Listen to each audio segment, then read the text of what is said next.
Здравейте! Днес с нас е госпожа Христина Богданова, праправнучка на сестрата на Васил Левски. Здравейте! Здравейте! Бихте ли ни разказали какви разкази или семейни предания са се предали през поколенията за Левски? Разбира се. Затова съм и тук днеска на гости във вашето училище, за да разкажа именно тези истории, които са запазени във времето. Те ни дават възможност да се докоснем до дома, в който е започнал живота на Левски, до неговите родители, до отношенията в този дом. И най-вече неща, които са свързани с това, те са щрихи, които ни дават възможност да видим как човека Васил се е превърнал в националния ни герой, Левски, апостола на нашата свобода, защото нищо не започва от някъде, всичко има своята логика и своя смисъл. И всъщност, благодарение на моите прародители, тези истории са запазени. Те са изключително топли, много мили, много вълнуващи. Надявам се да се умея да предам и тази атмосфера, и този дух, и тази емоция. Всеки път за мен е много вълнуващо, когато ги разказвам, когато говоря за тези неща. Дори понякога си мисля, че като да се пренасям в някакво друго време, в някаква друга среда. Така, много са историите, надявам се да бъдат любопитни за тези от вас, които ще бъдат там. Те са свързани с детството, с годините му на мало момче. И разбира се, родовите истории, то няма как са предимно от периода преди отдаването му на революционната дейност, когато вече всъщност, което се случва на Великден 1864 година, когато всъщност той ритуално отрязва дяконовските си коси, с което официално се отказва от това да има личен живот, от това да бъде свещеник, от това да има светско поприще и остава отдаден единствено само на освобождението. Последните 9 години от живота му той всъщност не прекрачва прага на родния си дом. Срещите с майка му и с близките му, които много обичал, са били изключително скъдни, запазени са 3-4 такива. Включително има спомен за последната среща между него и майка му, която се състои в зимата на късен ноември 1882 година в Сопот. Баба Гина с една от внучките си София отива там уж на гости на едно семейство и го изчакват в къщата, където Левски се вижда с другари от революционния си комитет, там на мястото. И те го чакат в една стаичка, той като си свърши делата винаги. Първо си е свършил работата, след това е отделял някакво време за лично нещо, ако имало. Такъв е бил и ония момент. Отива при тях в стаята, в която го чакат. Първо взима София в скута си и казва: Совке, изпей ми една песен. И тя като него и като майка му имала изключителен глас. Тя му запява, пеят заедно, след което той се изправя, за да прегърне майка си.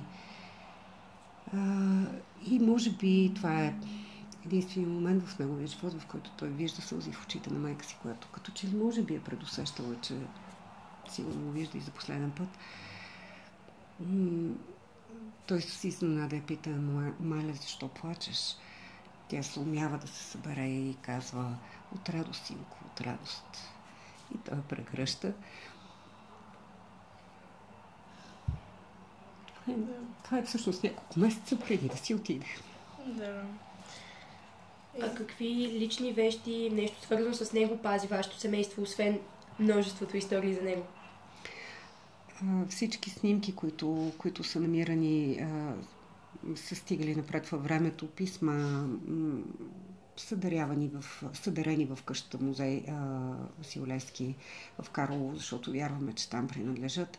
Една последна такава снимка, която дарихме, беше през вече 2007 година. Тя е един от неговите портрети със собственоръчно написано посвещение на неговия зет, съпруга на Яна, който е бил негов другар. т.е. своя прадядо всъщност.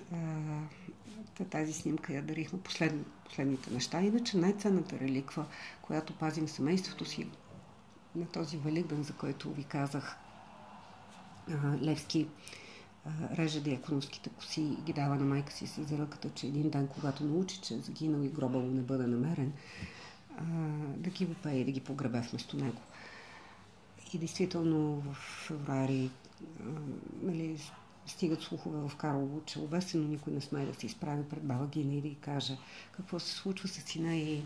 Но тя някак си предусеща и отива един ден в църквата и пита свещеника дали има новини, дали се знае какво се случва с Васило, и той отвръща, че не може да излъже в Божия храм и ще й кажа, че синът ти не е жив.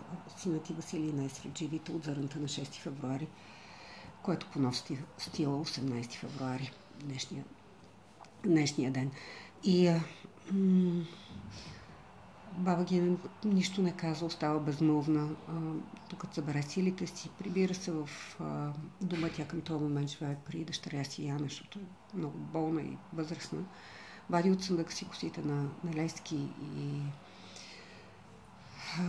се връща в църквата, опява ги така, както той е заръчал, но сърце ни дава да ги погребе и ги пази в съндъка си до собствената си смърт, след което баба Яна ги взима на съхранение. И така до 1907 година, когато тогавашните живи родственици избират да дарат косите на Левски на целия български народ, за да помни.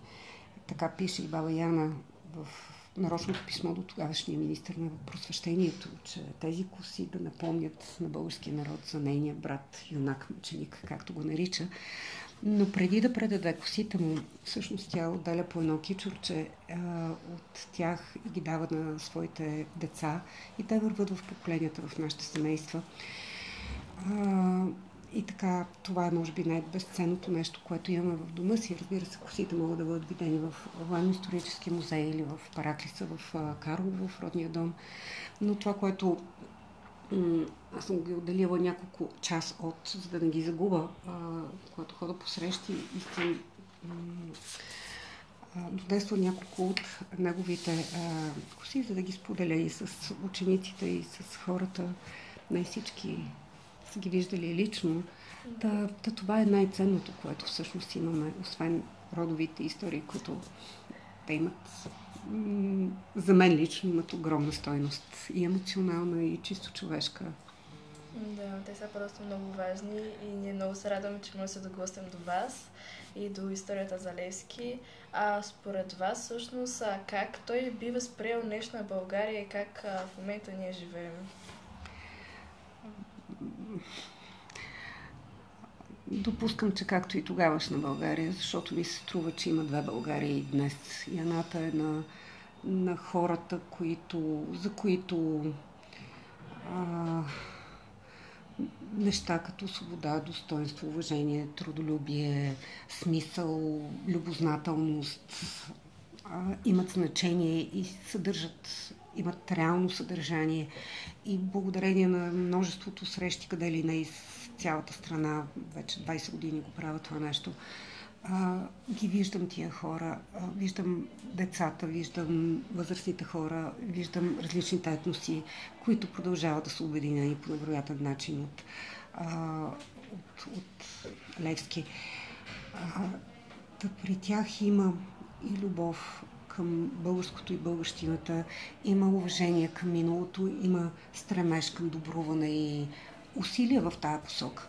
И това е хубавата България, заради която и Левски, и всички останали мъже и жени, знаени и незнаени, дали живота си за нашата свобода, всъщност са го направили. И това като да е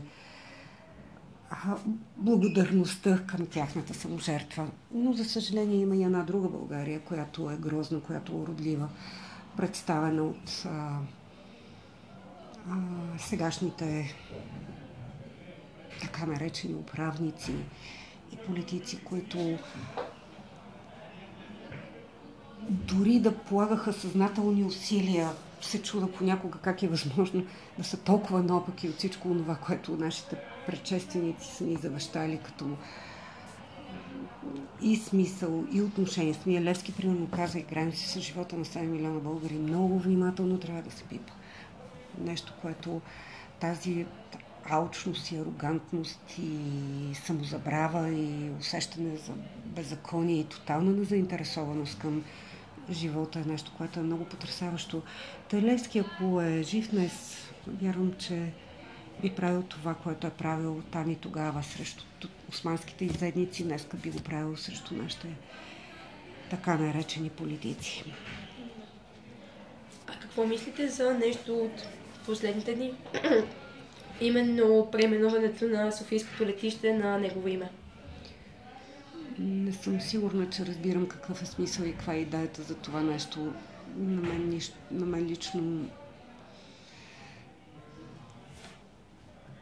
Левски е бил изключително скромен и смирен човек.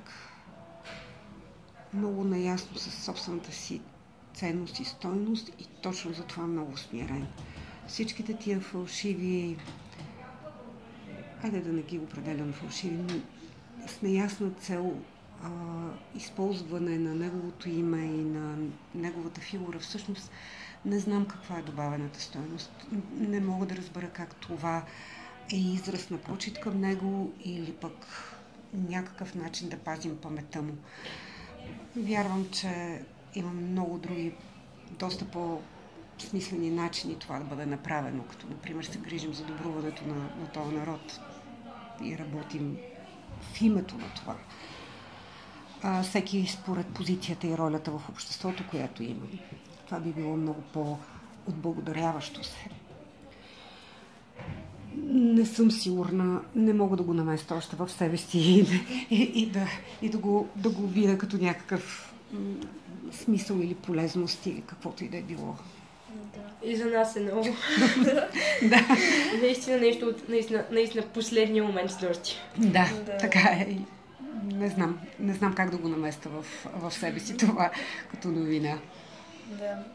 Понеже виждам, че и очите доста си приличат с неговите, както всички ги описват. Всъщност, как реагират хората, когато разбират, че всъщност вие сте потомка на Васил Левски?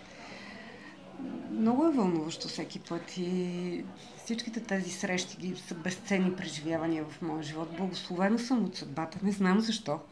Не е моя заслугата, но така или иначе го преживявам като искрена благословия за мен да бъда част от този род. Вероятно няма да ми стигне този живот да разбера промисъла на цялото това едно нещо, но да, гледам да се отблагодарявам, предавайки родовата памет, правейки всичките тези дни срещи и виждам, че всичките те са взаимно вълнуващи и